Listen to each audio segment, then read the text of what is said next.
What's up, Tailgaters? You're in the booth with Tailgate Nate today. Welcome to my channel. And ladies and gentlemen, welcome to the 2024 college football season. Oh, it is so great to have college football back. Week 0 is upon us, and there is no bigger matchup in Week 0 than this one right here. The Aer Lingus College Football Classic across the pond in the Viva Stadium in Dublin, Ireland. It's an ACC competition between the preseason top 10 ranked Florida State Seminoles and the Georgia Tech Yellow Jackets, who are going to be looking to pull off an early college football stunner. Guys, I am so excited to have college football back. I know you are as well, and if you are as big of a college football nerd as I am, you got to hit the subscribe button and you got to ring the bell. Those two things are really going to help you guys not miss any of the content that I post during the season, because you better bet that I'll be posting a lot of college football content this year. But again, you guys can support the channel in any way you can, and I want to thank you so much for not only your support during the summer, but for your continued support that you've continued to show me, that you may continue to show me. It really does mean a lot to me. Please keep watching my videos. That's the biggest way you can help support this channel, besides subscribing. Like, comment, share. Literally anything else you guys do to help support the channel means a lot to me. But I also have an announcement to make for you guys. Go follow me on Twitter. Yes, Twitter, at TailgateNate29. I'll be posting not only what's happening on my channel, but you can also follow up with some of the other field work I do, including my journey as a sports media student here at the college that I go to, and some of the things that I do. So if any of that interests you at all, go give me a follow on Twitter. And hey, keep up with me. Keep up with me in my crazy, crazy, crazy life. Without further ado, ladies and gentlemen, let's dig on in to the biggest college football game in Week 0. It's the Seminoles, it's the Yellow Jackets. Let's tell you how we're going to go ahead and give this one a preview and prediction. So this is the way things are going to work this year. We're going to kind of go through the keys to the game when each team has the football. So we'll start with the Florida State offense versus the Yellow Jacket defense, and then we'll flip it. We'll look at the Yellow Jacket offense versus the Seminole defense, and then at the end of the video, we'll give you the lines, we'll give you the odds, we'll give you the where to watch, and we'll give you a prediction for the Seminoles and Yellow Jackets to kick off the college football season. It's the Aer Lingus Classic again in Dublin, Ireland, and let's just go ahead and dive right on in. Also, let me know what you guys think of the new graphics, of the new format. I personally really like it, but again, there is a little bit of bias. I did make these. So let's start out with the Seminole offense versus the Yellow Jacket defense. Keys to the game when Florida State has the football in their hands. This is an offense last year that lost a ton of production. I could sit here and list names forever. Jordan Travis, Keon Coleman, Johnny Wilson, etc., etc. This is a team that lost a ton of talent. Trey Benson gone as well. But when you take a look at the talent that is still here on this team, I mean, it's a ton of experience talent. It's a ton of experienced talent. Not only do you have a lot of experience coming back, such as Lawrence Toafili and Keziah Holmes, who are seniors, who are either true seniors or redshirt seniors. Your offensive line is loaded with seniors, including Richie Leonard, who's a transfer coming in, going to slot into that left guard position, at least right now, according to ourlads.com. Ja'Kai Douglas comes back. Deuce Spann, Darian Williamson, Kentron Poiter, all wide receivers. They are all seniors, either true or redshirt. And you bring in a senior transfer in Malik Benson over from Alabama, as well as a younger guy, a redshirt freshman transfer from LSU, and Jalen Brown. And both of those transfer wide receivers are going to play big minutes. But there's a couple names I have. Oh, yeah, you also did transfer in Roydell Williams, who's a true senior. That's going to play running back for you, and Jalen Lucas, who's a junior. So a lot of experienced transfers coming in. But the biggest name and my first key I want to talk to you about is DJU. DJ Uiagalelei, the former Clemson Tiger, and most recently the former Oregon State Beaver, has transferred over to Florida State, and he will be this team's starting quarterback. Florida State has got a ton of talent for DJU to work with, but all eyes are going to be on DJU and his wide receivers in this game. It is no doubt you lost a great leader in Jordan Travis, as well as just a plethora of really good wide receiver pieces. But DJU, well, he's proven at Oregon State he has a pretty good arm, and he, can really sling it, and he's a good ball player. Again, maybe hasn't lived up to the highest level of expectations that some people set on him when he first set foot on the campus in Clemson, but DJU is going to be a very vital piece of this offense this year, and he is my first key. Well, because it's his first game as a Florida State Seminole, everybody is going to want to know how DJU looks, what the chemistry is like with these new wide receivers that he has, as well as the transfers that enter this program. I think the run game is going to be fine, but DJU is going to get the spotlight here, and he's going to be a huge focus in this game against the Yellow Jacket defense. Now, if you want to look for something for Florida State to improve, maybe allow a little less sacks, which they probably will this season. They allowed 25 sacks last year, but this is a very experienced offensive line. They're going to be putting all the pieces together. I haven't even talked about the tight end position. You have Kyle Morlock there, who's a redshirt senior, Brian Courtney, who's a junior, Jackson West. This just, again, guys, with however much talent this Florida State team lost, it's still going to be a very experienced team this season. You probably want the sack allowed number to go down. You want that third down percentage number to go up. But other than that, I mean, this is a team that didn't turn the football over last year. So yeah, Georgia Tech's defense is going to have their hands full, especially when you take a look at some of the stats on their side of the ball. Now, there are some great positives that you could take away from the Georgia Tech defense last year. Their pressure was pretty solid. I mean, 21 sacks is not a bad number. You'd like to see that number get a little bit higher, but they forced 25 turnovers last year, which is a big reason why Georgia Tech had as much success as they did last season. But the rush defense did hold them back. They allowed over 220 rushing yards per game. And when you have to go up against the Florida State backfield that has Lawrence Toafili, that has Roydell Williams, that has Keziah Holmes, Jalen Lucas, and other players that are going to be able to run all over you, that's a rush defense that has to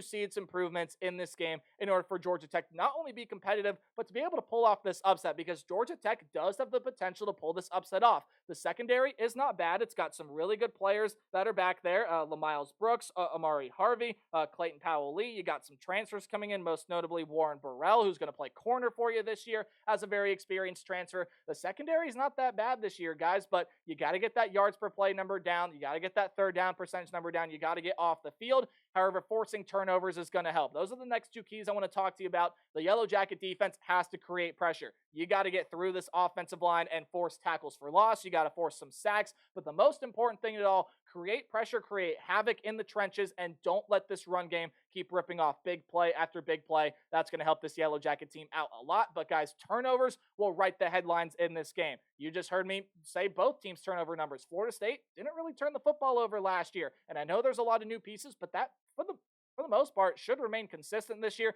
Georgia Tech forced a lot of turnovers last year. Well, something's got to give there, right? Someone's got to win the turnover battle, and I think especially when the Seminole offense and Yellow Jacket defense are on the field, that is a huge, big storyline to follow. If the Georgia Tech defense can force a couple turnovers, well, the offense is good enough to capitalize, and let me tell you why, because now it's time to take a look at what happens when Georgia Tech has the football. They are led by their quarterback in Haynes King. Now, Haynes King had a pretty successful season last year, except for one thing, and we're going to start with the first key here really, really early. The quarterback in Haynes King must cut back on his interception numbers. You see there, yes, Georgia Tech's defense forced a lot of turnovers, but their offense turned the football over a lot. But they only lost 4 fumbles last year. So if you do that quick math, Haynes King threw 16 or 17 interceptions last season, which just can't happen this year. He's a good passer. He's a good dual threat quarterback. He can get out of the pocket and run, and he is going to keep this Florida State team on its heels, especially once he gets outside of the pocket. But he's got to cut back on picks, because this Florida State secondary, yes, it still lost some good talent, is still outstanding. Led by Fentrell Cypress, the former Virginia transfer. You still have Shaheem Brown, Kevin Knowles, Devontae Brown as a transfer coming in to play safety, and so many other just really, really good players here in this secondary. They were one of the best secondaries in the country last season. I really don't see a reason that changes this year. This is a secondary that is going to make Haynes King work. He's got to be sharp. He can't allow there just is no room for error in Haynes King for for Haynes King in this game. No interceptions, no stupid mistakes. He's got to be sharp. That has to happen for Georgia Tech to have a shot here to be able to win this game. But I mean, you take a look at the rest of Georgia Tech's offense. It was a balanced offense last year. Again, Haynes King, both as a passer and runner, provides a dynamic ability. Georgia Tech has got a lot of really good players offensively. Jamal Haynes is coming back for them at running back. You get Chase Lane back, Eric Singleton, Malik Rutherford will be some good pieces in the wide receiver room this year. Some really good offensive lineman return, and Keelan Rutledge is in through the portal. This is the Georgia Tech offense, guys, that's going to be pretty dangerous this year, but you have to go up against the Florida State defense. defense that we're going to skip down to the bottom key here. How mad is the Florida State defense going to play? Again, I've mentioned it throughout this video. They went 13-0. They won the ACC. They did everything they had to do, and they still didn't get a spot in the college football playoff. It just goes to show how difficult it was to put 4 teams in the college football playoff last year. But Florida State won every game. They did what they were supposed to do, and they still did not get into the playoff system. This is the defense that's going to be angry. And look, I know they lost a ton of pieces, especially on that defensive front. But they had 46 sacks last year. They were one of the best third down defenses in the country. They forced a fair amount of turnovers. Their pass defense, as I've mentioned already, was superb. A lot of those things, sure, maybe a couple things take a step back. Maybe the pass rush isn't as effective as it was last year. Maybe that third down defense isn't as good as it was last year. But guys, I'm here to tell you, this is a Florida State defense that is still going to be really, really good. A way that Georgia Tech can beat it, though. Again, you have Haynes King, who's a dual threat quarterback. You have Jamal Haynes, a good running back. You have good wide receiver pieces, a balanced game plan. Keep Florida State guessing. Don't be predictable. Mix it up, right? Throw in some passes, throw in some runs, throw in some read options and things like that. Keep this Florida State defense guessing, guys, because this is a Georgia Tech offense that has a lot of potential and can be really, really, really good this season. They averaged 6.3 yards per play last year, had a pretty solid third down conversion percentage offensively. They didn't allow a ton of sacks, which, again, a huge thing when you go up against the Florida State defense that had a good pass rush last year. Yes, lost a lot of its better pass rushers, but will still have a good pass rush this season. You got to keep that balanced game plan.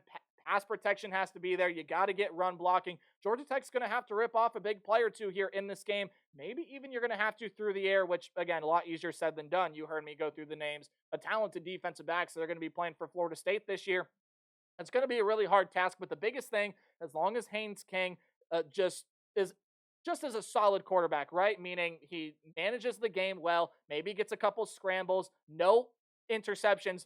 Georgia Tech really is going to have a shot here, guys, to win this game. But let's go ahead and now tell you where you can watch this one, as well as give you some lines and odds. A new thing, too, if you look right down there at the bottom of the screen, I'll be posting my season record and kind of how I've done this season, and that is just straight-up picks. That's not against the spread or anything, or if you'd like me to do that, leave in the comment section down below. I can change this graphic up a little bit. Obviously, this is the first preview prediction I'm doing, so there is nothing else to go off of. My first prediction this year, here you go. It's a noon Eastern Standard Time kickoff on Saturday, August 24th. You can find this one on ESPN, and Florida State, I believe, opened at around a 13.5-point favorite, and most sports books right now have them as around a 10.5-point favorite, with that over-under being around 55.5.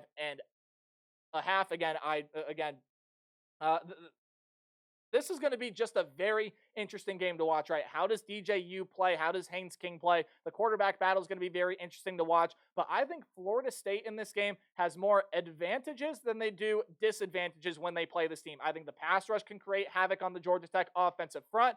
I do believe that the secondary is going to be able to give Haynes King some pretty darn good pressure and can force him into a couple of mistakes. And sure, while Georgia Tech may force a couple turnovers, and while there will be some moments where DJU and this Florida State offense just doesn't look as sharp as it will throughout other points in this game, again, I think Florida State is more talented than Georgia Tech, and I think they got too much working for them. This is a game to where I could see Georgia Tech upsetting here, and I think they really keep this one close, but a late score by Florida State helps them pull out this win, and I think they cover the spread there as well, but I also do have the under hitting. 31-20 is my final score prediction. I got Florida State winning their season opening game, but you guys got to watch out for the Yellow Jackets this year. That will be a fun football team to watch. College football is here. Let me know what you guys think about the Florida State and Georgia Tech game in the comment section down below. And we'll see you guys in the next video. Remember to play hard but tailgate harder. Go follow me on Twitter and have a great rest of your day. Tomorrow, we'll preview the rest of Week 0.